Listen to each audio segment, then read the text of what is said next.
De pie, por favor. En el nombre de Dios y de la patria se abre la sesión. Muy buenas tardes a todas las senadoras y senadores que nos acompañan. Saludamos especialmente a los integrantes de la Comisión de Constitución, a la senadora Luz Ebensperger, al senador Rodrigo Galilea.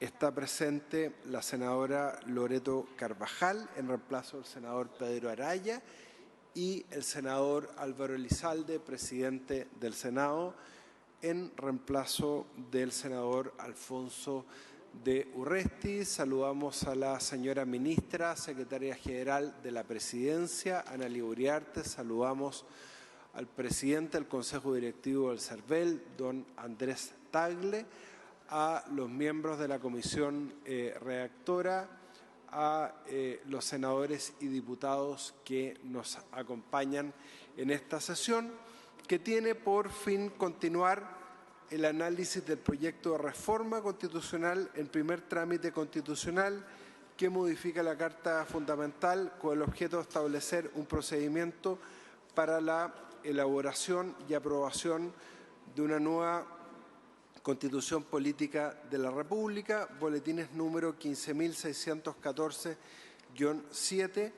y 15.615-7.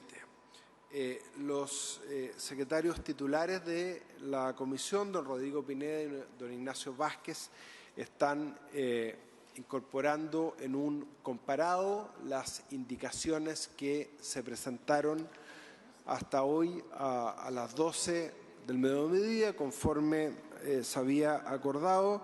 Nos acompaña, muchas gracias, senadora, los senadores Iván Moreira, el senador Juan Antonio Coloma, la diputada Gael Yomans, la senadora Claudia Pascual, la diputada Camila Musante, el senador Rojo Edwards. Le damos la bienvenida a todos ellos y ellas.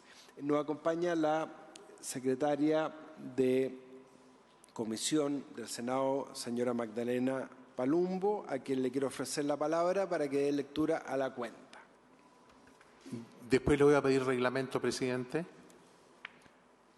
Con el mayor agrado, vamos a escuchar primero la cuenta. Muchas gracias. Presidente, se han recibido en la Secretaría las siguientes comunicaciones. 2 oficios del Secretario General del Senado. Se han recibido en la Secretaría las siguientes comunicaciones. 2 oficios del Secretario General del Senado, señor Raúl Guzmán. Con el primero solicita al jefe del Departamento de Redacción de Sesiones destinar un equipo que levante el registro íntegro del tratamiento que la Comisión de Constitución destina al proyecto de reforma constitucional que modifica la Carta Fundamental, con el objeto de establecer un procedimiento para la elaboración y aprobación de una nueva Constitución Política de la República.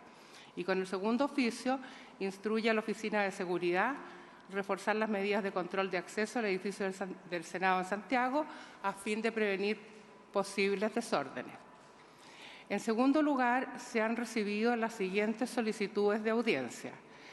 Primero, el honorable senador señor Bianchi, quien solicita intervenir mediante medios telemáticos. Al respecto, cabe recordar lo señalado en el día de ayer en cuanto a que, por motivos reglamentarios, no procede la participación del senador por vía telemática, ya que el artículo 33 del reglamento dispone que la concurrencia debe ser presencial. Y de las siguientes entidades, de la señora Mónica Guerrero y el señor Rodrigo Halpern, miembros de la Fundación La Minga, del director de la Fundación Conservadora de Chile, señor Henry Boyce, de la presidenta de la agrupación Con Mis Hijos No Te Metas, señora Ingrid Bon, del abogado de la agrupación Comunidad y Justicia, señor Roberto Astauruaga, de la directoria del Observatorio Legislativo Cristiano, señora Marcela Aranda, de la subdirectora del Centro de Estudios Idea País, señora Daniela Guzmán, y de la Federación Nacional de Abogados, señor Francisco Bartolucci. Eso es todo, señor presidente. Muchas gracias, señora secretaria. Ofrezco la palabra en relación a la cuenta. Primero a los miembros de la Comisión de Constitución, como pidió ayer el senador Moreira. Si les parece, ¿hay alguna observación sobre la cuenta? ¿Palabras sobre la cuenta? Muy bien. Y ahora, perdón, senador Rodrigo L. Gracias, presidente. No, es un tema de procedimiento. No sé si ya tienen previsto, tengo entendido que son como 70 indicaciones, si se van a agrupar por tema, cómo vamos a ir avanzando en lo que es hoy día, que es simplemente conversar, entender cada una de ellas, cosa de mañana llegar a votar. Bueno, muchas gracias, senador Gadilea. Como explicábamos, los secretarios titulares de esta comisión, don Rodrigo Pineda y don Ignacio Vázquez, se encuentran trabajando el comparado sobre la base de las 70 indicaciones ingresadas. ¿Qué es lo que vamos a hacer hoy día en esta sesión?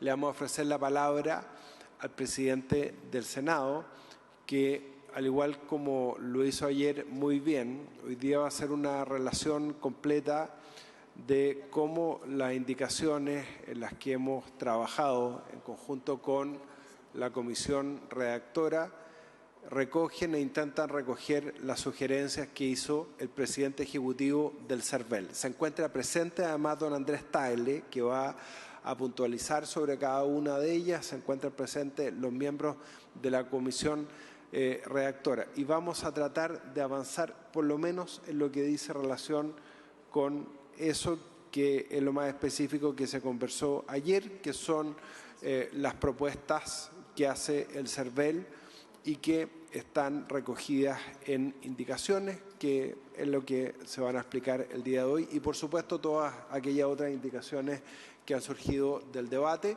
y que puedan ser materia de acuerdo. Senador Iván Moreira. Muy breve, presidente.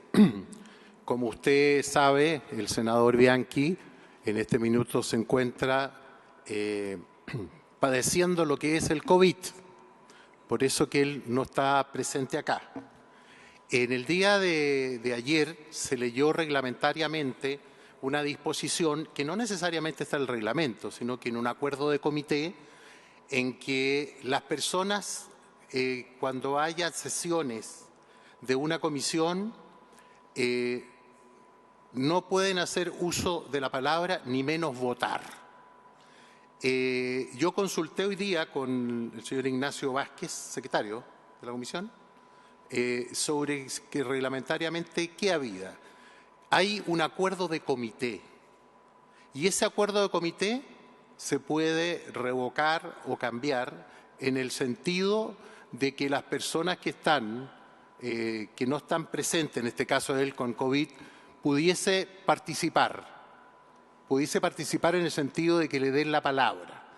En virtud de eso, y como él no está presente y no puede hablar, me ha pedido de que la mesa pueda hacer una excepción el día de mañana cuando se presenten las indicaciones, porque el senador Bianchi presentó indicaciones. Y para este tema yo lo voy a proponer el próximo jueves a las 15 horas. En la reunión de comité voy a proponer un cambio. No de que voten, pero sí que puedan hacer uso de la palabra, y yo le pido a usted que usted pueda analizarlo con los miembros de la comisión para ver si él puede defender sus indicaciones mañana. Muchas gracias, estimado senador. Como usted sabe, mi deber como presidente de la Comisión de Constitución es cumplir y hacer cumplir lo dispuesto en el reglamento y en los acuerdos de comité. Muchas gracias. Sobre la cuenta, ¿alguna otra observación, algún comentario? Muy bien, muchas gracias. Si les parece, para entrar, perdón, senador Coloma. No, muy brevemente, que estaba justamente ayer, estuve viendo el reglamento, el acuerdo comité en esta línea, y efectivamente el acuerdo es que se puede presencialmente, sin perjuicio del anterior, tomando en consideración que se mantiene el estado de alerta sanitaria, que entiendo dura hasta el 31 hasta ahora, se puede, por motivo solo de salud y de riesgo en relación al COVID-19, se pueden ingresar para la sesión a distancia, conectándose vía telemática. Yo no sabía que estaba con con COVID. Si es así, que está con COVID, el senador Moreira creo que tiene razón, y en ese evento, hasta el 31 de diciembre, puede funcionar telemáticamente según el acuerdo de comité que yo tengo a la vista, por lo menos. No sé si lo habrán modificado. Muchas gracias, senador Coloma. Es un tema que corresponde, como usted sabe, analizarlo en los propios comités. Yo no formo parte, como usted sabe, de esa instancia. Muy bien, vamos a ofrecerle la palabra al presidente del Senado, Álvaro Elizalde, quien va a hacer una relación de el trabajo que se ha llevado a cabo con la comisión redactora, recogiendo sobre todo lo que fue la exposición del presidente del Consejo Directivo del CERVEL, Andrés Tagle, el día de ayer. Después le voy a dar la palabra al propio presidente del CERVEL y a los miembros de la comisión redactora, y por supuesto ahí vamos a abrir el debate para que todos los senadores y senadoras puedan intervenir. Senador Rojo Edwards. Gracias, presidente. Quería preguntarle a la Secretaría si nos pudiese decir quiénes son los firmantes de las indicaciones, de las 70 indicaciones, solamente para tener la información. ¿Será posible? Solamente si lo tiene a la mano. Sí, le explico. ¿O cuando se pueda sí. que nos dé la información? Sí, tendría que pedirlo a Valparaíso, porque no lo tengo en este minuto. Lo pido. Ya. Sí. Senador Rojo Edwards, como explicamos, se presentaron más de 70 indicaciones y los secretarios titulares están trabajando en las 70 indicaciones en elaborar el comparado. Cuando nosotros votemos estas indicaciones el día de mañana, va a estar el comparado a disposición de todos los senadores. Ahora la idea es poder concordar el texto de las indicaciones. Como esta reforma constitucional nace de un acuerdo político, las indicaciones para que prosperen tanto en la comisión como en la sala requieren de un acuerdo transversal, y esa es la lógica bajo la cual estamos operando. Habíamos autorizado a la prensa a poder estar presente en las graderías. Por lo tanto, pido que se tomen, lo conversamos también con el presidente del Senado. Una de las razones por las cuales estamos sesionando en este plenario es para que la prensa pueda estar ubicada en las graderías, así que le pedimos al personal de seguridad del Senado que facilite la presencia de la prensa acreditada en el Senado en las graderías, porque queremos que este debate sea público, transparente, y de hecho se está transmitiendo por el canal de televisión del Senado. Presidente Álvaro Elizalde, le ofrezco la palabra. Gracias, presidente. Yo voy a hacer referencia a las indicaciones que se han presentado por parte de quienes en su momento suscribimos el acuerdo que da origen a la moción que estamos discutiendo. Quiero aclarar que son solo indicaciones que corrigen aspectos de forma, no hay ningún cambio respecto a un tema de fondo, y que contribuyen a mejorar la redacción para que no haya dudas en su interpretación. Y sí se refieren al tema de los plazos, porque, como lo señala ayer, cuando anunciamos el acuerdo junto al presidente de la Cámara de Diputados, Vladimir Osevich, señalamos que los plazos eran flexibles y iban a estar determinados por el principio general, que es que esperamos que este proceso constituyente termine más tardar a fines del próximo año, pero de acuerdo a la capacidad logística que tenga el servicio electoral para organizar elecciones con un alto estándar y que, por tanto, no haya un cuestionamiento al proceso electoral. Entonces, las indicaciones son las siguientes. Primero, respecto del artículo 144, hay una corrección de forma, se elimina en el inciso primero la palabra día y se sustituye el guarismo 14 por 7. Y esto es muy simple. Se está planteando que la elección se realice no el 14 de mayo, sino que el 7 de mayo. Estamos hablando de la elección del Consejo Constitucional. Aquí quiero ser bien claro, esto está determinado a que el proyecto de reforma constitucional se apruebe los primeros días de enero. Y, por tanto, si se delata su tramitación, no va a ser posible realizar la elección el día 7. Queremos que se pueda hacer un esfuerzo adicional por parte del CERVEL, pero eso siempre tiene un límite y, por tanto, solo se podría realizar el día 7 en la medida en que el proyecto esté aprobado los primeros días de enero por ambas cámaras del Congreso Nacional y, por tanto, que esté no solo promulgado por el presidente, sino que tomado razón por la Contraloría del decreto y publicado.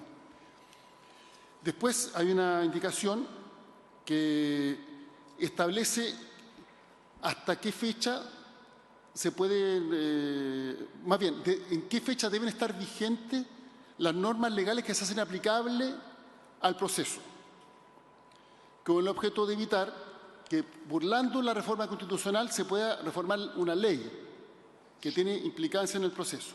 Y tal cual se hizo cuando se implementó el acuerdo del 15 de noviembre, se congelan, podríamos decir, esas leyes para efecto de su aplicación en este proceso al día 1 de enero del año 2023. Ayer se había planteado que las leyes orgánicas constitucionales hoy día tienen un quórum de reformas que es equivalente al de las reformas constitucionales, que es 4/7 de los integrantes de ambas cámaras del Congreso Nacional.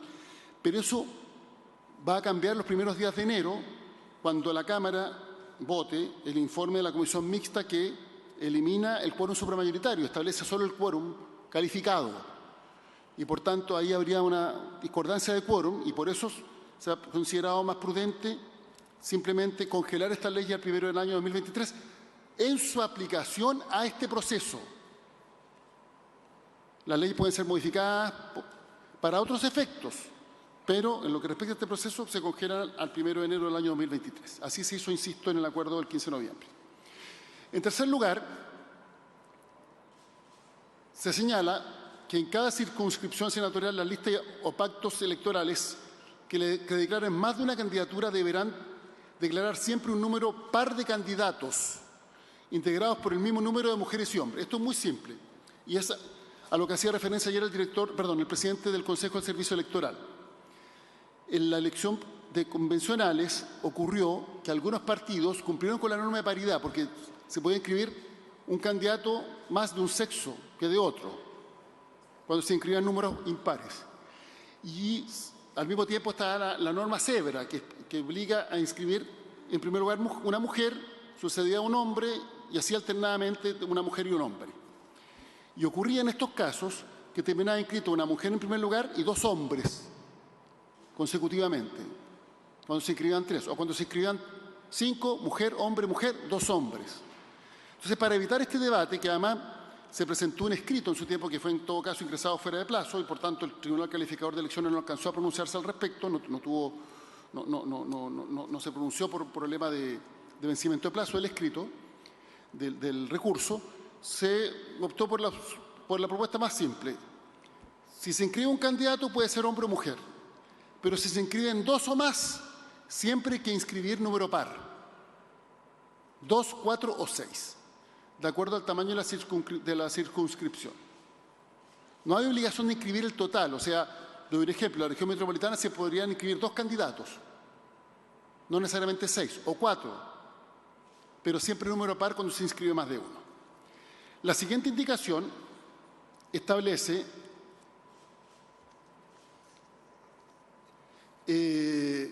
a propósito del pacto electoral, agrega la frase sin perjuicio del procedimiento de corrección establecidos en los incisos 2 y 3 del artículo 19 de la ley 18.700. Esto es muy simple.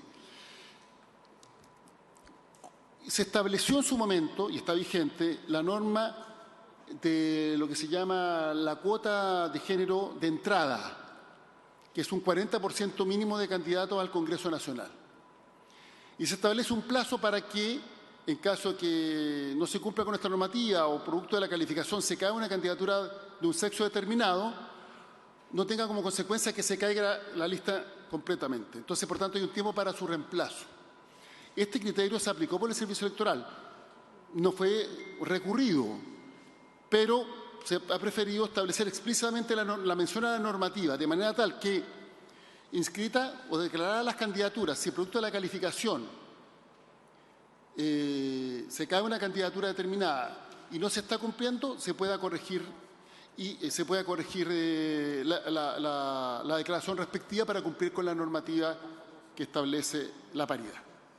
Después hay una siguiente indicación que acoge también lo planteado por el presidente del Consejo del Servicio Electoral, que en el caso del órgano colegiado, Consejo Constitucional, tiene 50 integrantes, por tanto es un número par.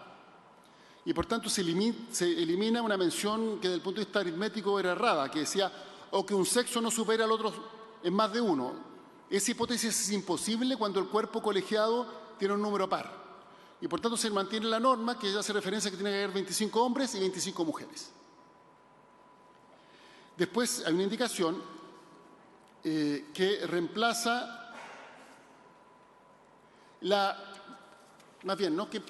que clarifica la forma en la cual opera la corrección en caso de que el órgano constituyente, el Consejo Consultivo, no tenga paridad.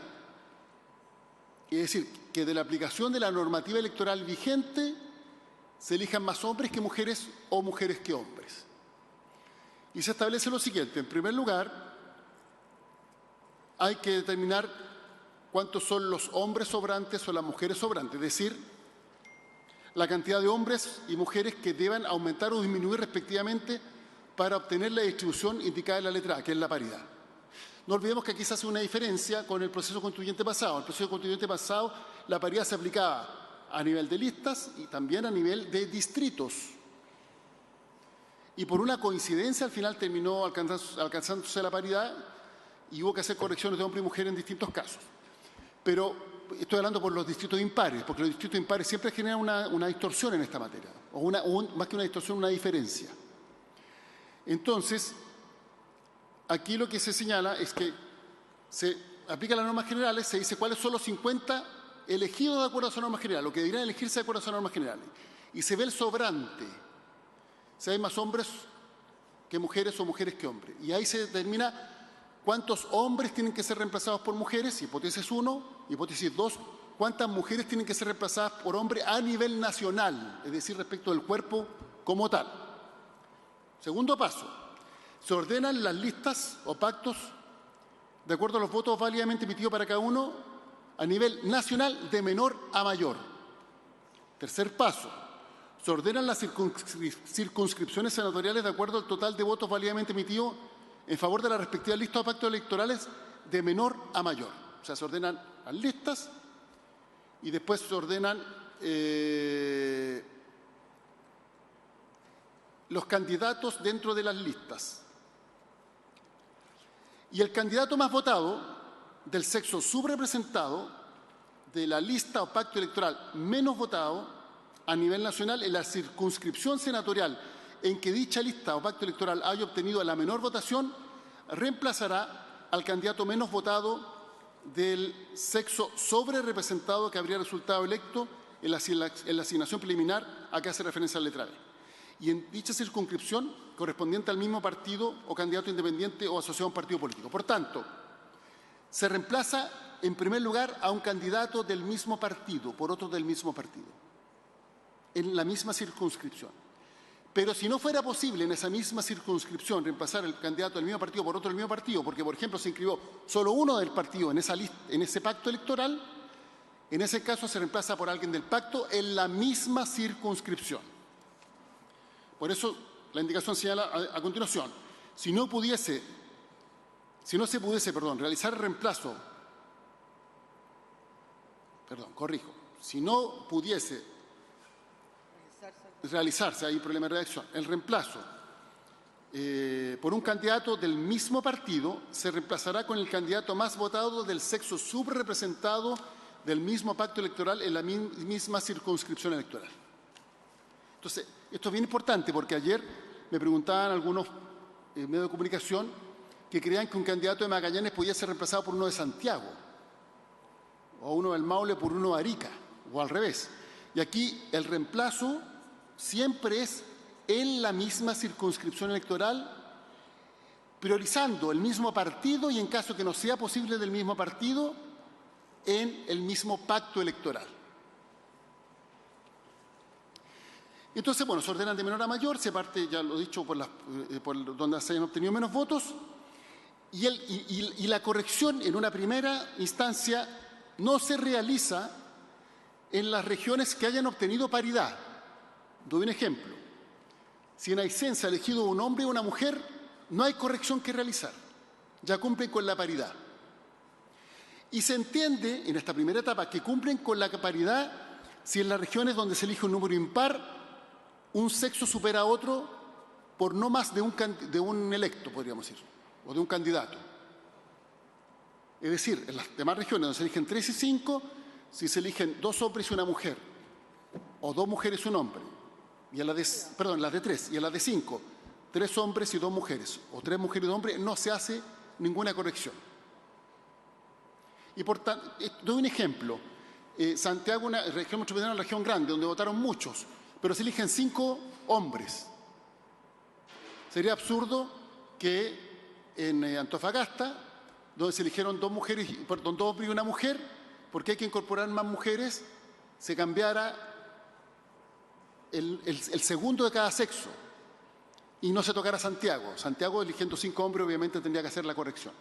Entonces, por eso en la primera pasada se saltan las regiones pares y las que tienen resultado paritario, perdón, las elecciones que tuvieron resultado paritario siendo pares, 1 y 1, o las que tuvieron resultado paritario siendo impares, con no más de un sexo que supere a otro.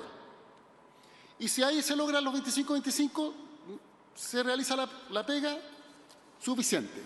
Pero si no fuera posible alcanzar la paridad, entonces se pasa a una segunda etapa, donde ahí ya se empiezan a considerar las regiones impares, en donde el sexo que supera al otro puede cambiar. Se puede cambiar un hombre por mujer o una mujer por hombre. No sé si está quedando clara la explicación. ¿Sí? Bueno. Y esta operación se repite cuantas veces sea necesario hasta alcanzar la paridad. Pongámonos en una hipótesis simple. Se eligen 26 hombres y 24 mujeres. Hay que hacer solo un cambio. Y se va a la región donde menos, al pacto menos votado, y después se va a la región donde ese pacto obtuvo menos votos, y después se reemplaza la candidata más votada, perdón, el candidato menos votado por la candidata más votada. Quedan 25 y 25. Pongámonos en la hipótesis extrema. Se eligen 50 hombres o 50 mujeres. En ese caso hay que hacer 25 reemplazos. Entonces, de acuerdo a esta operación aritmética, se hacen los reemplazos de las 6 regiones pares, se hacen los reemplazos de las 6 regiones intermedias que eligen 3, y se hacen los reemplazos de las 3 regiones, de las 4 regiones grandes que eligen 5. 6 más 6 más 4 suma 16. Todavía falta por hacer 9 reemplazos. Y en esos 9 reemplazos se saltan las 6 pares, porque ya se eligió 1 y 1, por tanto no se puede nuevamente hacer un reemplazo. Y por tanto se parte por las impares. Supongamos que se agregan las 6 donde se eligen 3, todavía faltan 3 reemplazos, de las 4 donde se eligen 5, al menos 3 deberían realizar reemplazo y se completa la operación aritmética y se tiene 25-25. En 2 pasos sucesivos. Esto es básicamente lo que contiene la indicación, no la voy a leer en detalle, pero he hecho una explicación somera de cómo opera el mecanismo. Porque hay que ponerse siempre en toda la hipótesis. Insisto en lo que señalé ayer.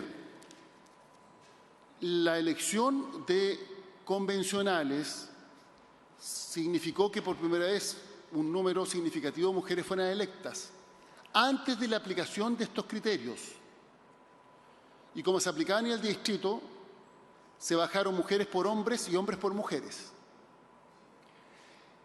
Y ahí yo creo que tuvieron intervención 2 factores. Primero, que las mujeres encabezaban la lista, y segundo, que habían pocos incumbentes.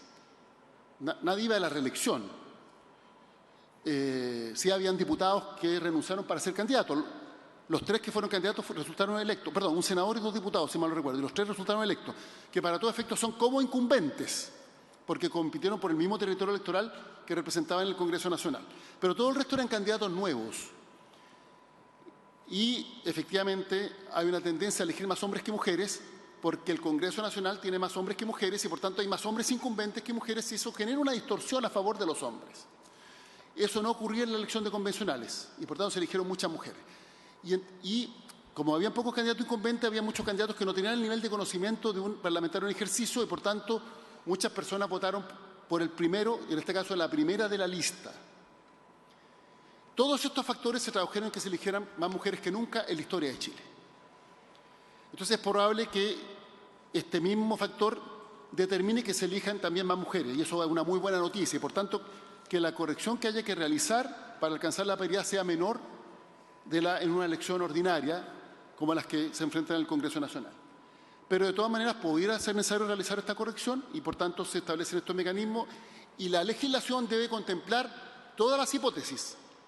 La mejor posible, que se eligen 25-25, pero también la peor posible, que haya que hacer una corrección total. Yo creo que eso es muy improbable, pero hay que ponerse en esa hipótesis y hay que regularla.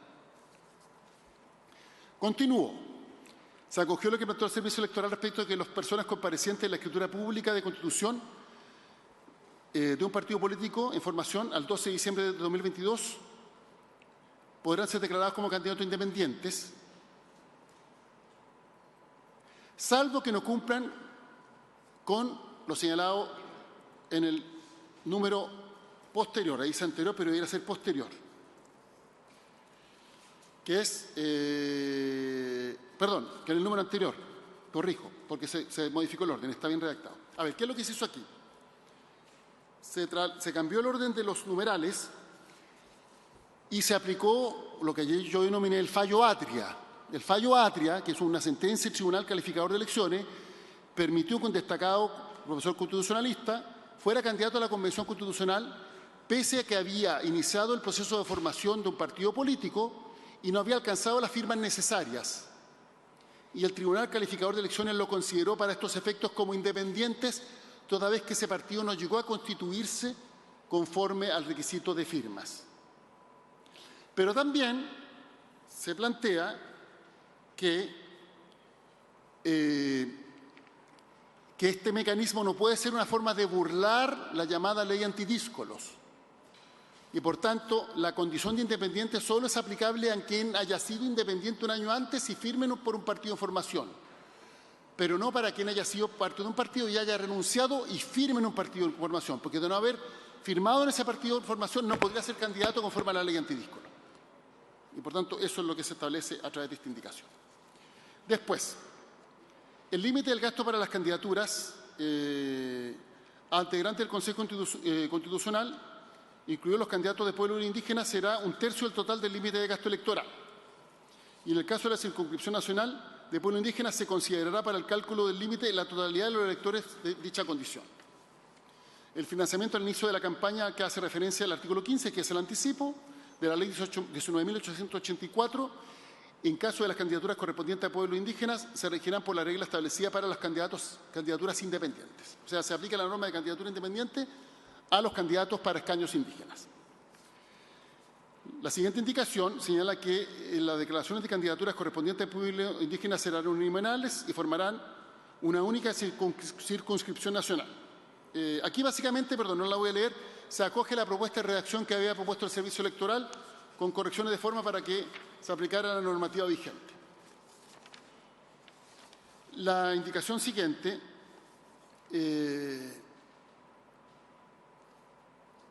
también se acoge lo que planteó el presidente del Servicio Electoral literalmente para este tipo de candidaturas.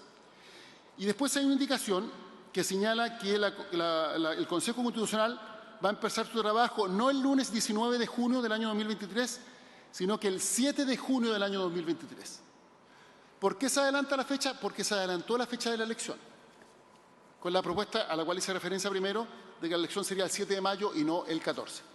Reitero, porque esto no es menor, que solo es posible tener la elección el 7 de mayo si la reforma se aprueba los primeros días de enero, por ambas cámaras del Congreso Nacional, si se despacha por el Congreso Nacional los primeros días de enero. Después hay una corrección de forma que reemplaza la expresión esta comisión por este comité técnico, porque se hace referencia no a la comisión experta, sino que al comité técnico de admisibilidad. Y en la siguiente se reemplaza la expresión inciso quinto del artículo 145 por la frase inciso cuarto del artículo 144, porque había una referencia normativa errada, que también fue planteada por el CERVEL. Y después había una palabra que decía en caso y se separa en caso. O sea, son dos palabras separadas. Esto en rigor lo podría corregir ese problema en la Secretaría, y por eso yo voy a proponer, presidente, que acordemos mandatar a la Secretaría a hacer correcciones de forma de la redacción que no alteren el contenido del la reforma. En la indicación siguiente se señalaba que instalado el Consejo Constitucional, la Comisión de Expertos se iba a incorporar, teniendo solo derecho a voz, no olvidemos, a la instancia de discusión de la nueva Constitución. Y en rigor, los que se incorporan son los integrantes de la Comisión Experta, no la Comisión como tal. Y esa es una corrección de forma que también se acoge.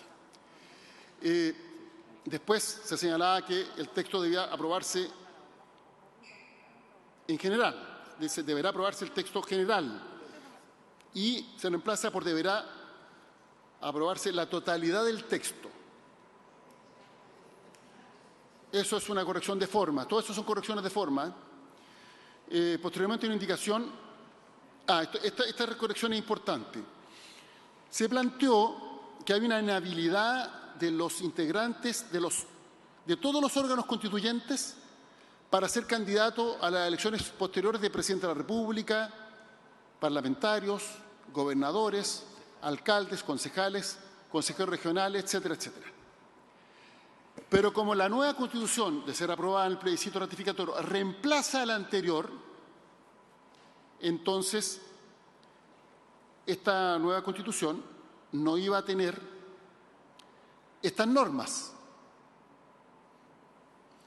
Y aquí se atentaba contra un principio básico, que es que los que redacten la nueva Constitución, y especialmente los que voten su contenido, que son los integrantes del Consejo Constitucional, no tengan la tentación de hacer lo que se llama un traje a medida. Y para eso lo que se propone es que esta inhabilidad que está establecida en el texto actual de la Constitución deba estar considerada en el texto de la nueva Constitución. No sé si se entiende la lógica. Después de una... La Claudia quiere que lo expliques del tema. ¿Perdón? Ya.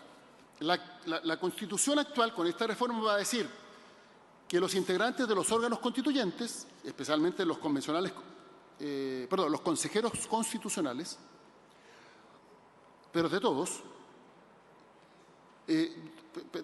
todos no pueden ser candidatos en las dos próximas elecciones.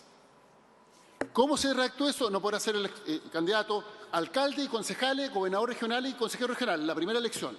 Y no puede ser candidato a presidente de la República y parlamentario en la segunda elección. Eso se establece en esta reforma y eso va a estar contenido en la actual Constitución, si se aprueba, como norma que se aplica para quienes participen en el proceso de elaboración en estos tres órganos de nueva Constitución. Ya. Esta Constitución, si gana el plebiscito ratificatorio, se reemplaza por una nueva Constitución. Voy a tomar un texto más liviano para que se entienda el ejemplo. Tengo la actual Constitución y la nueva Constitución. Esta norma de inhabilidad, cuando se derogue la Constitución vigente, se deroga la norma. Y, por tanto, el traje a medida podría aplicarse. Entonces, lo que se señala es que esa norma de inhabilidad debe estar contenida en la nueva Constitución. También, para que sea aplicable. No sé si fue claro el ejemplo. Está clarísimo. ¿Ya? Síganos. Después, si hay dudas, vamos a contestarlas con entusiasmo. Después, hay otra indicación que reemplaza la expresión de expertos por expertas, desde forma. Y después también hay una referencia respecto a las infracciones de las reglas del procedimiento que se podrán reclamar, estas infracciones aplicables al Consejo Constitucional y a la Comisión Experta establecidas en la Constitución, en los reglamentos de estos organismos y los acuerdos de carácter general de dicho organismo. Aquí se corrige, esto ya está contenido, pero se acoge una sugerencia que hicieron los secretarios que participaron además en el proceso constitucional pasado, los secretarios del Congreso, y que están trabajando en el reglamento para que quedara mejor redactado. Después hay una indicación que señala que deberá celebrarse... La norma establecía que se iba a convocar un plebiscito 45 días después de la publicación en el Diario Oficial del Decreto Supremo, a que hace referencia el inciso primero de este artículo, si ese día fuese domingo o al domingo inmediatamente siguiente. O sea, por decirlo de alguna manera, se recibe el texto, se convoca Por el decreto supremo, 45 días después, si cae domingo. Y si cae lunes, martes, miércoles, al domingo siguiente. Y esto establece el problema de que la fecha del plebiscito no es una fecha cierta. Y eso genera una complicación para el servicio electoral, porque el servicio electoral realiza todo su procedimiento a priori sobre la base del día en que se va a realizar la elección. Por eso se hizo una reforma, este año aprobó el plebiscito del 4 de septiembre, con un compromiso político que no se explicitó en la norma, pero que consistía en que el plebiscito se iba a hacer el 4 de septiembre. Y eso permitió que el CERVEL empezara a trabajar en la preparación del acto plebiscitario. Bueno, se reemplaza este cálculo, que en el caso de la convención eran 60 días, en el caso del proyecto eran 45 días, y se dice algo muy simple, que el plebiscito se va a realizar el 17 de diciembre del año 2023. Fecha cierta, el 17 de diciembre del año 2023 se realiza el plebiscito. Y por tanto, los actos preparatorios que debe realizar el servicio electoral se calculan del 17 de diciembre para atrás. Y después se hace una referencia en el artículo 161 que se hablaba de declarar las candidaturas, se hace una referencia al momento en que las candidaturas estén inscritas en el registro especial, que jurídicamente es lo que procede. Y esto es por una razón muy simple, porque Matías Walker, supongamos, va a candidato el día de mañana, él declara la candidatura junto a su partido, el Partido de Formación Demócrata, va y la declara. Y aquí lo que se cambia es ese momento por uno distinto, que es el momento en que las candidaturas se inscriben en el registro especial. Porque cuando las candidaturas, después de la calificación, los recursos, etcétera, se inscriben en el registro especial, desde ese momento la candidatura es un hecho cierto, por decirlo de alguna manera, ya no es recurrible, no hay recurso que pueda impedir que esa candidatura se lleve adelante, y ahí se realizan todos los trámites necesarios, por ejemplo, para abrir las cuentas, etcétera, etcétera. Entonces, se cambia la referencia al momento sobre la base de una sugerencia que también hizo el Servicio Electoral. Esas son las indicaciones. Como podrá verse, presidente, son todas indicaciones de forma, ninguna altera el contenido del acuerdo suscrito, que fue el compromiso que habíamos adquirido, que íbamos a trabajar en indicaciones de forma. Muchas de estas uno podría decir que no son necesarias desde el punto de vista estrictamente jurídico, pero sí son necesarias para que no haya errores de interpretación, y por eso se acogieron. Y de todas maneras quiero insistir en que se autorice a la Secretaría a hacer las correcciones de forma que sea necesario, como se acostumbra a hacer la tramitación de todos los proyectos legislativos, para su mejor comprensión y para que no haya errores en su redacción. Muchas gracias, señor presidente. Muchas gracias al senador Álvaro Elizalde, presidente del Senado, por su completa relación. Y a mayor abundamiento vamos a darle la palabra al presidente del Consejo Directivo del CERVEL para que pueda explicar desde el punto de vista del CERVEL. Entiendo que estas observaciones han sido elaboradas más en consulta a todo el Consejo, cada una de ellas para mejor comprensión de las senadoras, senadores y diputados que nos acompañan. Aprovecho de saludar también al diputado Gonzalo Winter, que se incorporó. Presidente. Gracias, señor presidente. Bueno, en realidad la gran mayoría de las observaciones que nosotros hicimos en la minuta que presentamos ayer han sido recogidas y de buena forma, y otros temas han sido solucionados, digamos, por la vía de las indicaciones que presentó el presidente del Senado, don Álvaro Elizalde. Ahora, lo primero, referirme al cambio del 14 por el 7. No era algo que había solicitado el Servicio Electoral, en todo caso, en su minuta. Para nosotros esa fecha sigue siendo peligrosa porque está en la misma reforma considerado el cierre del registro electoral y la entrega de un padrón provisorio a los auditores el día 120 antes de la elección. El día 120 antes de la elección es el 7 de enero. O sea, la próxima semana, ¿verdad? El sábado, para ser preciso.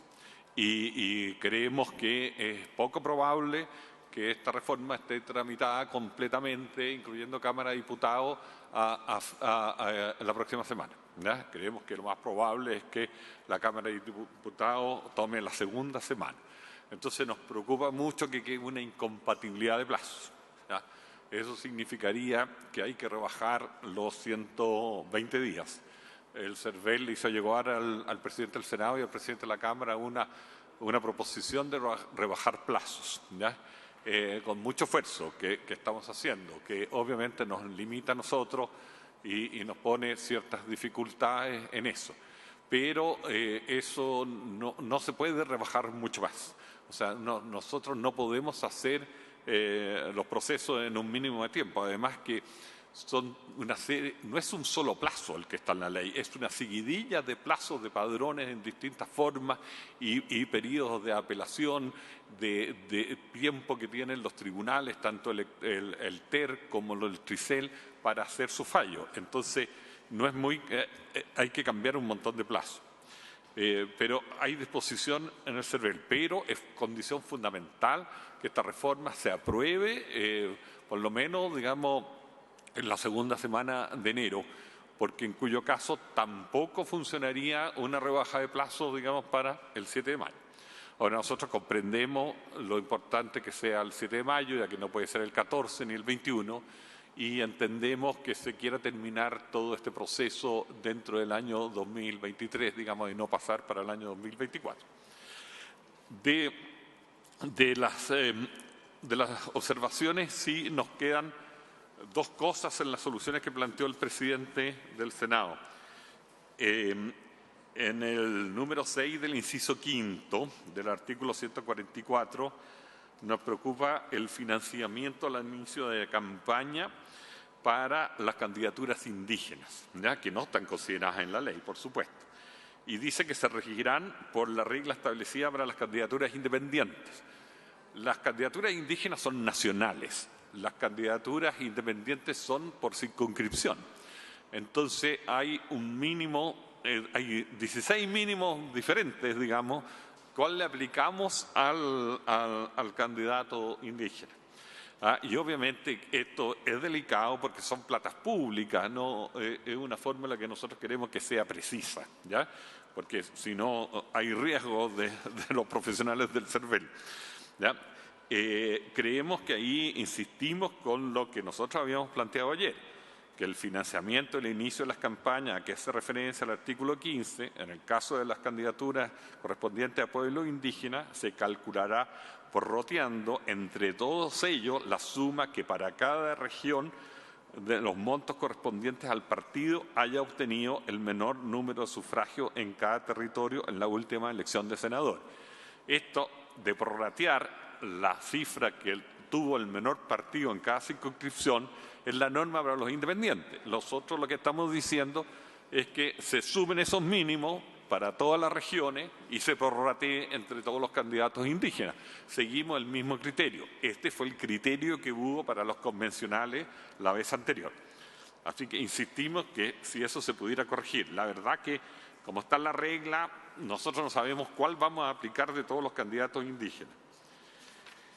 Y por último, señor presidente, nos preocupa el tema que al fijarse la fecha del plebiscito el 17 de diciembre del 2023, ya seguimos teniendo nosotros en el inciso 10 del artículo 59 pegada una fecha del 26 de noviembre para plantar de ahí con anticipación hacer todos los trabajos que tienen que relación con el padrón. Entonces, lo lógico es que en ese inciso 10 del 159, ese 26 de noviembre se cambie por el 17 de diciembre y se cuente desde la fecha efectiva la anticipación. Es muy importante, o sea, no basta con que se fije la fecha de la elección para que nosotros podamos hacer todo el trabajo anterior, que parte al día 140, porque nosotros tendríamos, si no hay una norma especial que nos permita hacer eso, tendríamos que esperar la convocatoria del presidente de la República, porque eso implica gasto. Por lo tanto, la autorización a hacerlo, tan semejante como se hizo para el plebiscito de este año, sea copiada con esta nueva fecha, que es la del 17 de diciembre.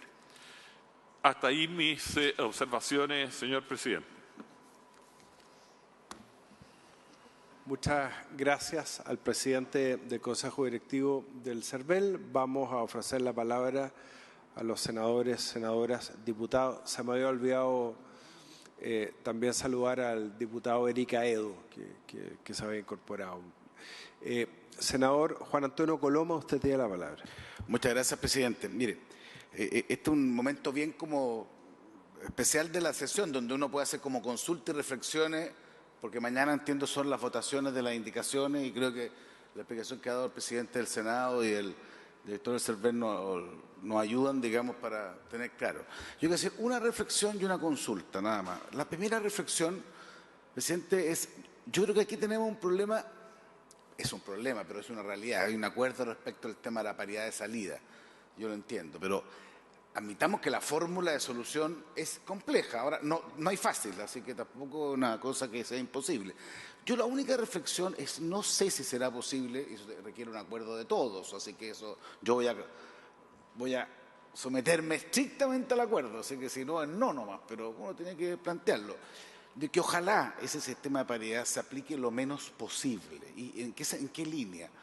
Porque como van a ver el mismo número de candidatas mujeres que hombres, eso está resuelto en otra parte, probablemente no debería haber mucha diferencia, incluso la última vez fueron más mujeres electas las que tuvieron que dar paso a hombres electos. ¿No será posible tratar de velar que esas reglas funcionen si hay por ejemplo, una diferencia más del 10%, por ejemplo? O sea, porque si es en un caso o en dos casos, da como harta lata tener que, no sé, pues meterle de alguna manera la mano a la urna y decirle, mire usted, señorita, que fue electa, lamentablemente no se dieron las cosas en otra parte, así que va a ir otra persona de otra hombre en otra parte del país para que la reemplace. A mí eso me genera un ruido, digamos, en la lógica democrática bien compleja. Ahora, yo entiendo la idea, si ya no... en su momento, a mí no me pareció, pero uno tiene que someterse democráticamente y ahí uno se queda callado nomás porque si no, esto no resulta.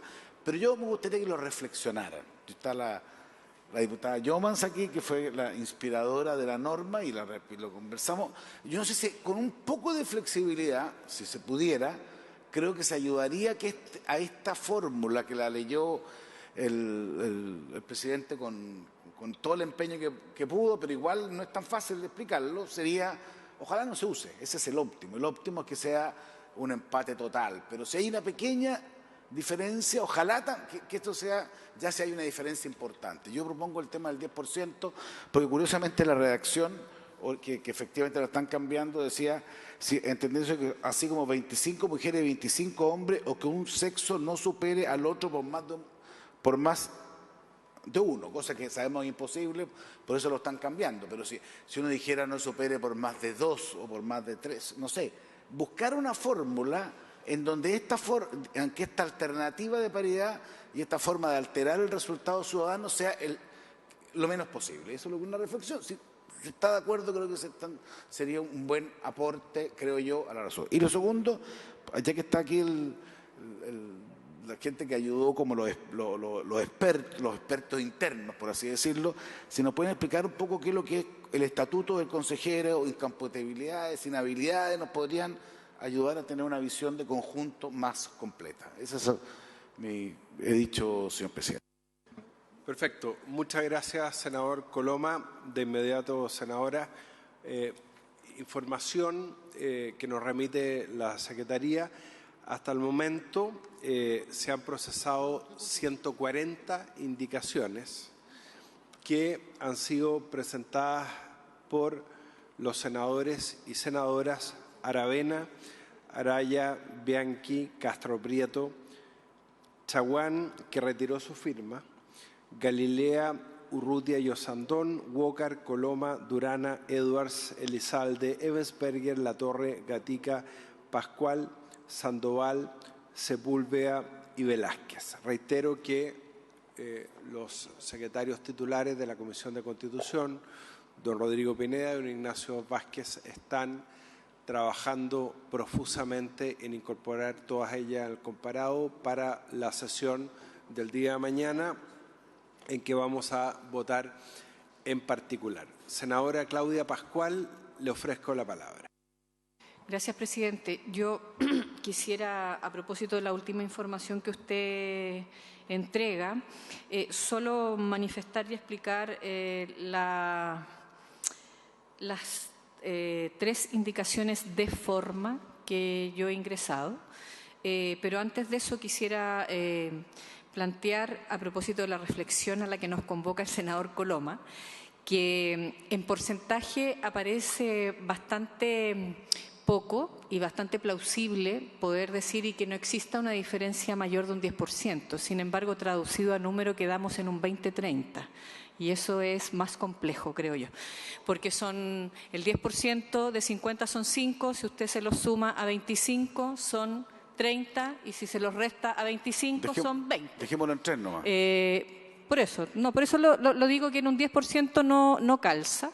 Yo quiero, en todo caso, plantear que sin haber visto la indicación consensuada de paridad, en tanto no fuimos convocadas a verla, de la explicación que se da, tiendo a pensar y a compartir el espíritu que está en esta indicación, el entendido que busca compensar efectivamente, primero en la búsqueda de la obligatoriedad de todos los partidos y los pactos de presentación de candidaturas pares. Por lo tanto, obligando a la paridad de sus candidaturas. Y en segundo lugar, a que la corrección para garantizar la paridad, y quiero decirlo así porque creo que ese es el peso ético que tiene esta formulación, y no decir, meter la mano en la urna, que yo no lo comparto, porque no es finalmente eso lo que se busca, sino que es garantizar el criterio de paridad, está tal cual como lo explicó el presidente del Senado, hoy día en reemplazo del senador Urresti, integrante de la comisión.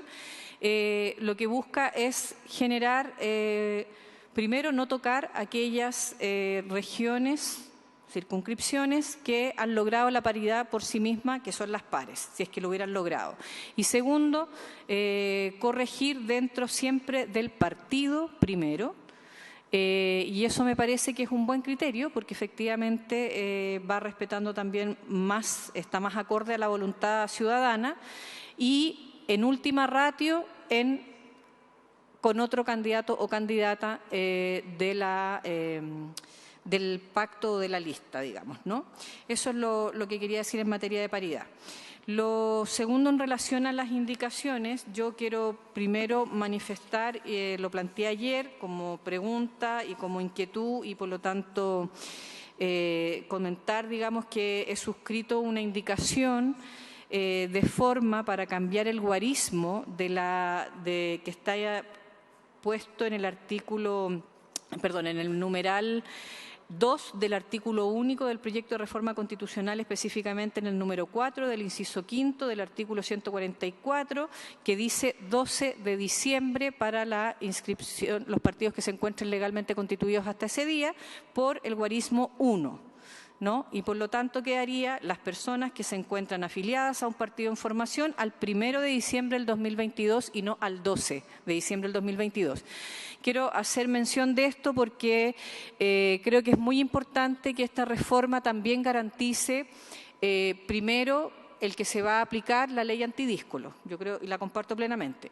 Pero segundo, que si aquí se ha hecho un esfuerzo para algunas fuerzas políticas, también se garantice algo de mayor equidad con aquellas fuerzas políticas que han hecho todo su esfuerzo de legalización durante el año 2022 y que por lo tanto pueden haber, entre el 1 de diciembre en adelante, haber concluido su proceso y estar totalmente ratificados como partido, porque a ellos sí, por un par de días quedarían no contemplados en la ley. Por eso es que lo digo específicamente porque estamos con el senador Latorre suscribiendo una indicación que nos parece importante, puesto que la manifestó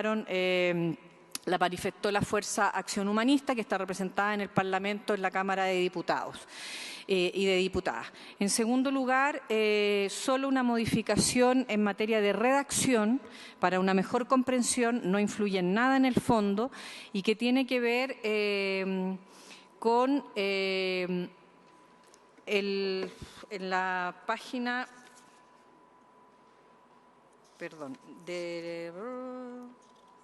En la página 14 del boletín de esta reforma, dice en el artículo 153, en el cuarto inciso, que el reglamento contemplará mecanismos de participación ciudadana, la que tendrá lugar una vez instalado el Consejo Constitucional y será coordinada por la Universidad de Chile y la Pontificia Universidad Católica a través de fórmulas que permitan la participación de todas las universidades acreditadas. Dichos mecanismos contemplarán la iniciativa popular de ley. Hemos agregado, después de la participación, o sea, hemos pedido reemplazar acá la última frase de este inciso, después de participación de todas las universidades acreditadas, punto seguido, asimismo, el reglamento contemplará la iniciativa popular de norma cuya implementación estará a cargo del Consejo Constitucional para una mejor comprensión de que alguien no confundiera que es solo la Universidad de Chile y la Universidad Católica quienes son las a cargo de esta iniciativa popular de norma, nada más que aquello. Y finalmente, una indicación que plantea modificar el artículo también para una mejor comprensión, cuarto el inciso cuarto, del artículo 152, donde en primer lugar el acuerdo que es parte de los fundamentos en la página 3 plantea en el título 2, órganos del proceso constitucional, Consejo Constitucional, tercer inciso, el Consejo tendrá por único objeto discutir y aprobar una propuesta de texto de nueva Constitución, disolviéndose una vez cumplida la tarea encomendada. Las normas constitucionales se aprobarán por las 3/5 partes de las y los consejeros en ejercicio, sometiéndose la propuesta final a una aprobación del Consejo por el mismo quórum. Sin embargo, en la página... Permítanme un poquito, en la página 13 del mismo boletín, cuando se estipula del procedimiento el artículo 152, el cuarto inciso, dice, instalado el Consejo Constitucional, la comisión experta se incorporará, ahí está claro que hay otra indicación que dice, los integrantes de la comisión experta se incorporarán, teniendo derecho a voz en todas las instancias de discusión en su interior. Punto seguido. El Consejo Constitucional podrá aprobar, modificar o eliminar normas del anteproyecto de una Constitución de la nueva Constitución por el quórum de 3/5 partes de sus miembros en ejercicio. Ahí nos parece que hay que agregar en primer lugar el aprobar, modificar o aprobar nuevas normas que pueden estar absolutamente dentro del marco de las 12 bases, ser parte de las ideas matrices, pero que no vienen en el anteproyecto. No podría quitársele esa facultad al Consejo Constitucional. Y en segundo lugar, nos llama la atención que aprobar por 3/5 y eliminar por 3/5, ¿qué pasaría en caso de que por ABC no se aprueba por 3/5, pero tampoco se elimina por 3/5? Entonces, para evitar el limbo, proponemos eliminar la palabra eliminar, valga la redundancia, ¿no? Entonces, que quedara aprobar, modificar o aprobar nuevas normas, ¿no? Y por supuesto, si no les parece eso, se pudiera mejorar por la vía de que, si se mantiene eliminar, que se haga una remisión expresa a la solución de controversia, entonces, en donde sí está graficado por el lado de la comisión mixta cuando no se llega a ninguna de las dos situaciones. Pero nos pareció que quedaba raro. Eso. Muchas gracias, presidente. Muchas gracias, senadora Claudia Pascual. Senador Juan Antonio Coloma, en su segunda intervención. Sí, 2 segundos. Por su intermedio, senadora Pascual, yo siempre dije que la propuesta era en la medida que hubiera unanimidad, obviamente, pero cuando yo hablé del 10%, el 10% de 55, entonces que no hubiera beneficio, y como 5 no se puede dar porque son pares, yo estaba pensando más 27-23, ese fuera el límite máximo. Bueno, pero eso quería sugerirlo porque yo creo que eso nos ayudaría a menos lo posible utilizar la otra norma. Es una propuesta en la medida que estemos todos de acuerdo. Era simplemente eso. Gracias, presidente. Muchas gracias, senador Coloma. Senadora Pascual, ¿usted quiere agregar algo? Senadora Pascual, ¿no? No, solamente decir que la diferencia entre 23 y 27 son 4, está muy, o sea, sigue siendo muy sobre representado, uno de los dos sexos, nada más. Muy bien, muchas gracias, senadora Claudia Pascual. En todo caso, bueno, todos estos temas, lo relativo a la paridad, lo que dice relación también con las propuestas del comité de expertos, los quórum para aprobar las propuestas, los quórum para insistir en la propuesta original del Consejo Constitucional. Cuando se va a mixta, cada una de estas normas fueron parte de una larga discusión durante 3 meses por parte de todos los partidos políticos que concurrieron al Acuerdo por Chile. No obstante, siempre obviamente vamos a estar dispuestos a acoger todas las sugerencias de redacción y de forma, y eso es lo que vamos a votar el día de mañana. Se sigue ofreciendo la palabra, no sé si senador Rodrigo Galilea. Gracias, presidente. Quería hablar del tema paridad y después del tema de la comisión de admisibilidad. En el tema de paridad, entiendo los problemas que se producen, entiendo también el esfuerzo que se ha hecho, pero tengo una aprehensión con la fórmula consensuada y quizás el presidente del CERVEL puede aclarar el punto, que es la siguiente. Según me pareció recordar de lo que leyó el senador Elizalde, producía la necesidad de hacer el cambio de un sexo sobrerepresentado por el subrepresentado. Se tiene que ir al pacto dentro del distrito y dentro del pacto se favorece a los militantes del mismo partido y después los independientes. Ahí es donde yo tengo la duda, porque en estricto rigor, y me puede corregir por supuesto el presidente del CERVEL, no existen pactos entre independientes y partidos políticos. Hay pactos entre partidos, no entre partidos e independientes. Lo que sí puede haber es un subpacto entre partidos e independientes. ¿Y por qué hago esta precisión? Porque en la última elección de concejales en particular, en que, por lo menos en nuestro sector, los partidos fueron solos, no tenía pacto Renovación Nacional iba Renovación Nacional, pudo incorporar independientes, pero no iba ningún otro partido. Y llegada la hora de ver quién había quedado elegido como concejal, en principio el CERVEL priorizó a quien era militante de partido, pero el TRICEL acogió los reclamos y dijo que no, que dado que no existe el pacto entre partido e independientes, se entiende que los independientes que se incorporaron a una lista de partido única tienen exactamente los mismos derechos y la misma condición que los militantes del partido. Entonces, yo creo que sería bien bueno precisar esto, porque si no se van a producir de nuevo eventuales reclamaciones y la idea es que eso no ocurra. Entiendo la norma perfectamente en el caso de un subpacto, pero no la entiendo para el caso de que en que no haya pacto, en que simplemente un partido incorporó a independientes dentro de su lista. Entonces, quería plantear ese primer tema. Otro de los temas que nosotros, eso es en base a lo señalado por el senador Elizalde.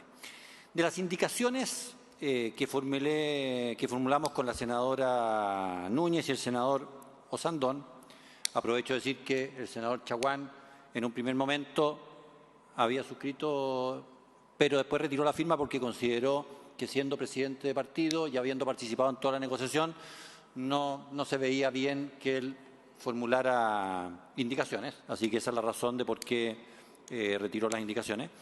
Pero de las indicaciones más relevantes, además de derogaciones, cuestiones formales, está un criterio que me gustaría que discutiéramos. A nosotros, a mí con la senadora Núñez y el senador Osandón, por lo menos, no nos parece una buena idea llevar reclamaciones del proceso constitucional a la Corte Suprema. Creemos que todo debe ser resuelto por el Comité de Admisibilidad. Voy a tratar de resumirlo en palabras simples. Los problemas de la política los tiene que resolver la política. Y desde ese punto de vista creo que no debiéramos exponer a la Corte Suprema a estar resolviendo temas de procedimiento, cuando perfectamente, si es que el Comité de Admisibilidad se constituye en el mismo momento, y esa es nuestra propuesta, que el Comité de Expertos, que cualquier cuestión que se vaya produciendo, ya sea de formal, de trámite, o también de si transgrede o no transgrede los principios, sea resuelto por este grupo de juristas nombrados por el Congreso. Nos parece que eso es mucho más que es una mejor solución. Todo el tema constitucional se resuelve dentro de los órganos que estamos previendo para esto y no exponemos a la Corte Suprema a tomar decisiones que quizás no está llamada a resolver. Entonces, quería anticipar este tema por si alguien quiere opinar de él y quería que, en base a lo primero, el tema de la paridad, que ojalá el presidente del CERVEL también pudiera referirse haciendo la distinción entre lo que es un pacto y lo que es un pacto y lo que es un subpacto respecto a las condiciones en que entran los independientes. Gracias, presidente. Muchas gracias, senador Rodrigo Elia. Le ofrezco la palabra al senador Álvaro Elizalde. Sí, a ver, conceptualmente me puede corregir el presidente del CERVEL, están las listas y los pactos. Las listas cuando un partido político inscribe una lista y el pacto es cuando dos partidos se ponen de acuerdo e inscriben una lista común de candidatos. Por eso a veces existe la confusión, porque uno tiende a querer voto lista. Entonces, en materia parlamentaria, en Chile actualmente no existen los subpactos. Pero un partido político es de hecho un subpacto, o sea, porque suman votos los dos candidatos del mismo partido. Y por tanto, cuando un independiente va como candidato de un partido, suma los votos, si en esa misma nómina hay otro candidato del partido, suman los votos y esa suma compite contra los demás. A diferencia a nivel de concejales, en que sí están autorizados explícitamente los subpactos. Se declara un pacto, se declara un subpacto, el subpacto debe ser el mismo a nivel nacional y tengo entendido que se puede decir si se aplican todas las comunas, o más bien en qué comunas se aplica el subpacto, puede hacerse una distinción. Pero a nivel parlamentario no existen los subpactos, o sea, el único subpacto que de hecho ocurre en términos prácticos es cuando van dos o más candidatos de un mismo partido político.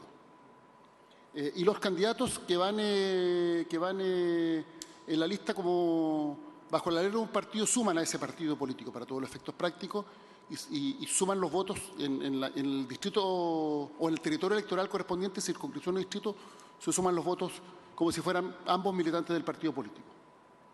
Entonces, lo que autoriza esta norma es, en primer lugar, que los independientes puedan ir juntando firmas, que es la norma general, y autoriza que un independiente vaya como candidato de partido, o sea, bajo el pacto de un partido. Lo que no se autoriza, que fue una anomalía de la elección pasada, digo anomalía porque no es la regla general y no se aplica en ninguna parte del mundo, que son las listas de independientes, porque las listas de independientes constituyen en los hechos un protopartido político, un partido político no declarado como tal, pero que no tiene que cumplir ninguna obligación de los partidos políticos, porque en cualquier país del mundo con legislación en esta materia, dos independientes en una misma lista se consideran para los efectos prácticos como un partido político. Eso básicamente.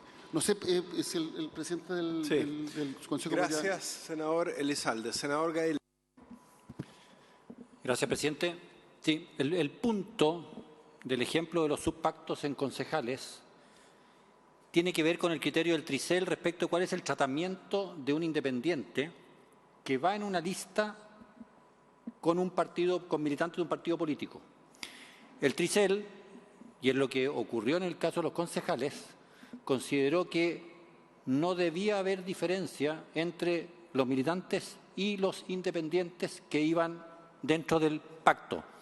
Entonces, como la norma de paridad propuesta, todavía no está aprobada, pero propuesta, hace una distinción y dice que se tiene que considerar a la persona del sexo subrepresentado que más votos tenga dentro del partido y después dentro de la lista, es ahí donde yo tengo el temor de que el Tricel objete esa solución, porque dice, en principio, el criterio que tuvo respecto a los concejales es que si va en una misma lista con los partidos políticos, deben ser tratados igual, porque si no se produciría un desincentivo muy grande para los independientes. Dicen, bueno, yo aporto, a lo mejor tengo mucho más votos que un militante, pero eventualmente quedo fuera por simplemente no ser militante, siendo que el partido me invitó a ser parte de una lista común.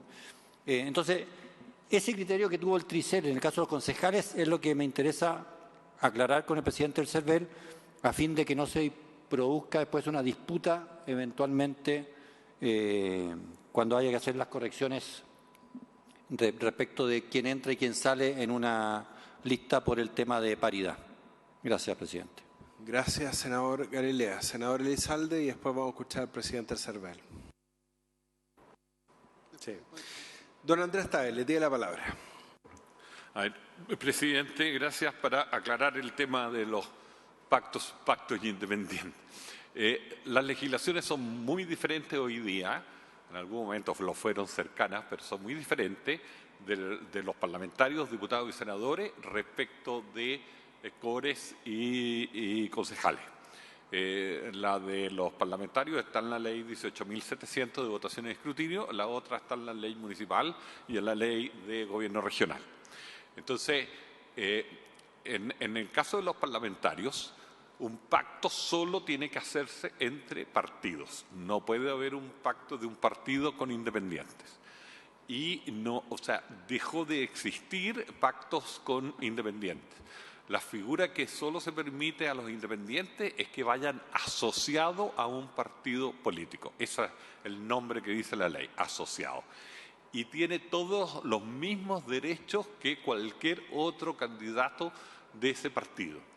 Ahora, sí, no existe subpacto, como bien dijo el presidente del Senado, pero existe una segunda cifra repartidora, por así decirlo.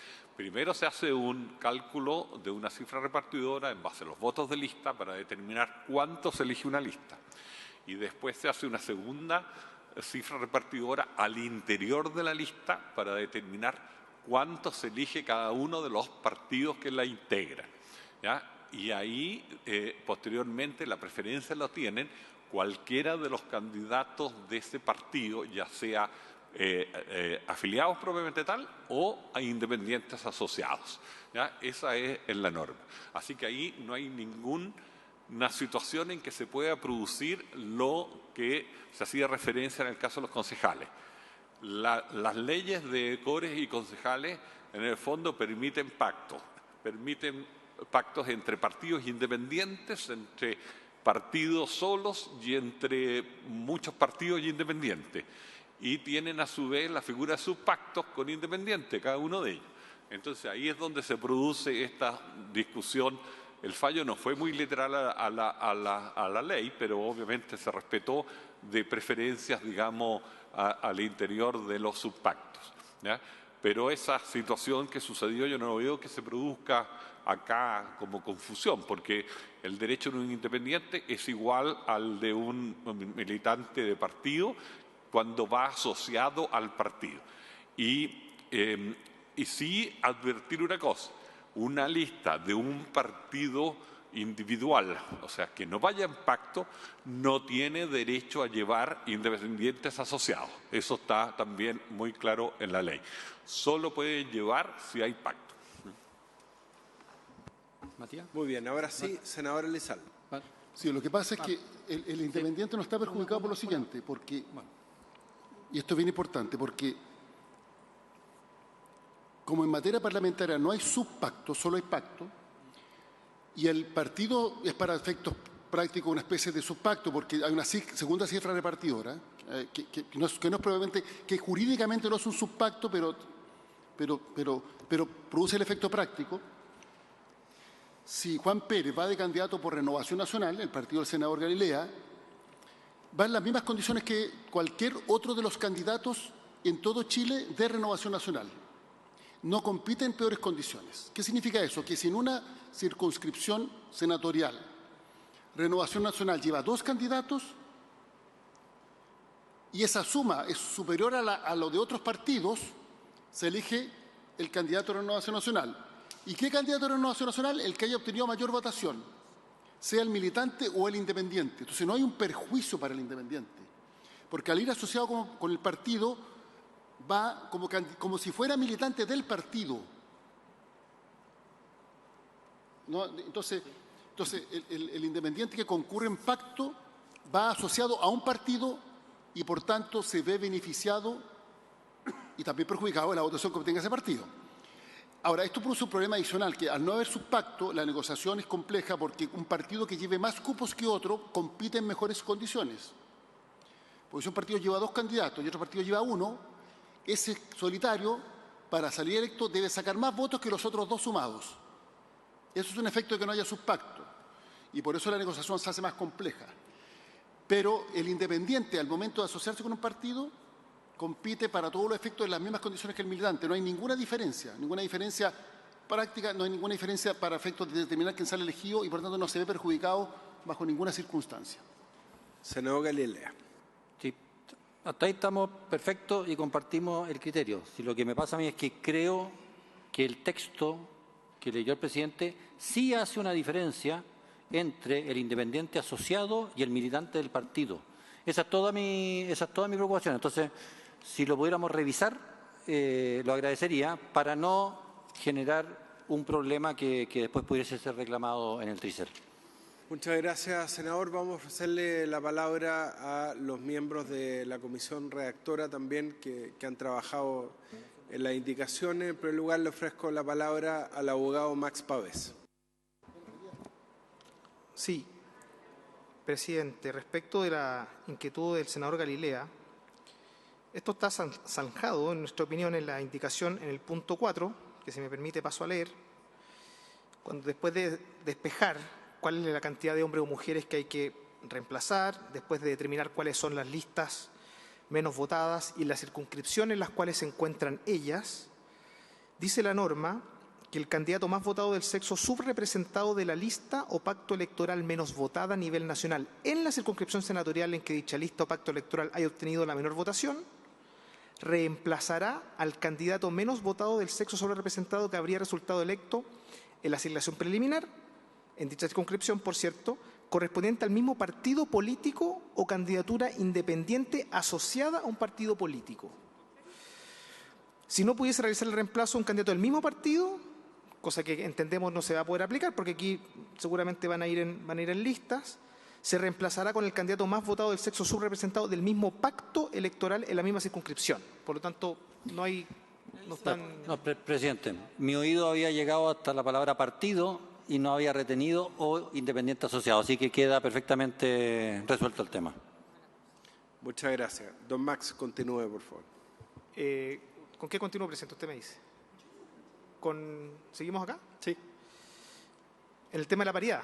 Sí. Ya. Entonces, a propósito de otra inquietud que había el día de ayer del senador Pedro Araya, que no está presente, el sistema que intentamos proponer junto a la comisión redactora y el senador Elizalde, que estuvo presente en una reunión anoche, es tratar de evitar de perjudicar ad inicio a las regiones más que elijan menos, que tengan menos votos porque son más pequeñas en el fondo a nivel de población. Entonces, si por ejemplo la región de Tarapacá cumple con el criterio de paridad, no hay corrección, ¿ya? Y por lo tanto uno va a hacer una vuelta, como dijo el senador Elizalde, en las cuales no se castigue a aquellas regiones que teniendo menos votos eventualmente no pudiesen cumplir con el criterio de la paridad y se pasa a la circunscripción siguiente. De esa forma creemos que se hace mayor justicia de poder combinar en esta lógica de que los candidatos en principio, las regiones las circunscripciones donde se logró la paridad, no se toquen salvo que sea estrictamente necesario y prácticamente no se toquen, ¿ya? Eso respecto de la paridad, creemos que hay mayor justicia al respecto, presidente. Yo tengo otra, me gustaría hacerme cargo de la inquietud del senador Coloma cuando usted lo indique. Bueno, si quiere, cuando esté el senador Coloma. Le ofrezco la palabra a la abogada Paz Anastasiadis, que también estuvo en la comisión redactora. Si quiere complementar algo. No, yo creo que entiendo que está comprendida ya la regla de paridad en los efectos, que lo que conversamos ayer, haciéndonos cargo de bajar la diferencia de un sexo de uno más que otro respecto a lo que había comentado el mismo Cervel, de bajarlo en relación a las circunscripciones, que será la relación, y el resto de poder ir paso a paso en cada uno de los procesos de resolver la paridad, intentando, como se ha señalado, lograr generar un criterio de justicia y aleatoriedad en el resultado de quién va a ser la persona que reemplazará al sexo sobre representado. Bueno, muchas gracias. Se ofrece la palabra en relación a las indicaciones. Senadores, se ofrece la palabra. Senadora Loreto Carvajal. Una consulta, presidente, en relación al resto de las indicaciones. Yo quiero saber si el resumen que ha señalado, ¿cierto?, el senador Elizalde constituye el total de las indicaciones o qué ocurre con las restantes. Si eso no es así, saber cómo vamos a trabajar para, luego de tener conocimiento, generar tal vez opinión, dado que esto se va a votar el día de mañana. Muchas gracias, senadora Carvajal. Bueno, efectivamente hay más de 140 indicaciones ingresadas. Naturalmente que hay algunas que son producto de los acuerdos entre los partidos redactores de la reforma constitucional. Recordemos que estas son 2 mociones refundidas, suscritas por 10 senadores y senadoras representativas de todos los partidos que suscribieron el acuerdo por Chile, y hay otras que no, que legítimamente, individualmente, los senadores han hecho propuestas, sobre todo redacción, de forma, por eso, como decía el senador Galilea, en el caso del senador Chaguán, él prefirió retirar su firma a algunas de ellas porque entendía que tenía que, como presidente de partido, sumarse al acuerdo marco. La Secretaría está elaborando el comparado con estas 140 indicaciones, además de aquellas que se han consensuado con el CERVEL.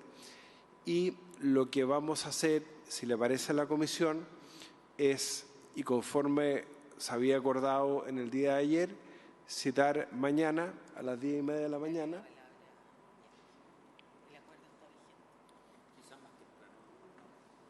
¿Más temprano? ¿A qué hora dijo? ¿A qué hora dijo que dijo?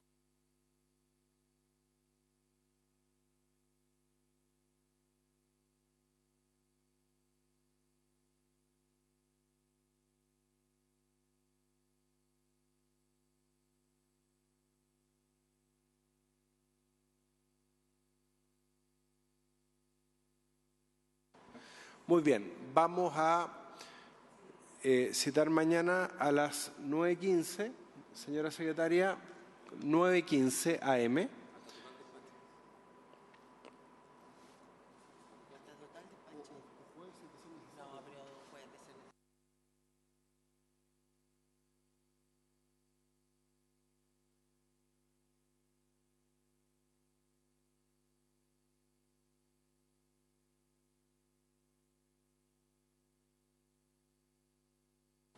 Ya, mañana vamos a citar de 9:30 de la mañana a 20 horas. Votación en particular, en base al comparado hasta las 20 horas. De 9:30 de la mañana a 20 horas, con un receso de 1 hora. Presidente, es una cosa muy simple. La idea, yo entiendo que son muchas indicaciones, y todos ustedes van a hacer un esfuerzo por votarlas mañana. Yo creo que sería conveniente, presidente, de que se fijara un tiempo para cada una de 2 minutos, de 3 minutos, para cada una de las indicaciones. Para fundamentar voto me refiero yo, que sería bueno. Sí, por supuesto, como el trámite de cualquier proyecto de ley. Muy bien, senador Rojo Edwards. Sí. Entiendo que se hace el cambio y se agregan horas en la idea de que también quienes presentamos indicaciones con un tiempo acotado para poder ir avanzando podamos defender cada una de ellas para que haya una discusión. Eso me imagino que está garantizado en el funcionamiento de mañana. Presidente, senador Solamente Edwards, para asegurarme que estamos hablando de lo mismo. Usted comprenderá que si estamos citando de 9:30 a 20 horas es para garantizar el derecho de todos los senadores y senadoras. Sí, lo decía solamente porque si cada miembro de la comisión puede fundamentar cada una de las que puede ocurrir, pero son muchos minutos en cada una y me interesa que quienes presentamos indicaciones, tengamos un minuto para hacer. Nosotros estamos totalmente seguros, señor senador, que su intención es hacer un análisis profundo de cada una de las indicaciones y no de dilatar el trámite de esta reforma constitucional. Lo tenemos clarísimo, no se preocupe, senador. Muy bien. Se ha dado el acuerdo por todos los miembros de la Comisión de Constitución con derecho a voto para que, no obstante lo señalado por la Secretaría, el senador Bianchi pueda hacer uso de la palabra. Así que le ofrezco la palabra al senador Karim Bianchi.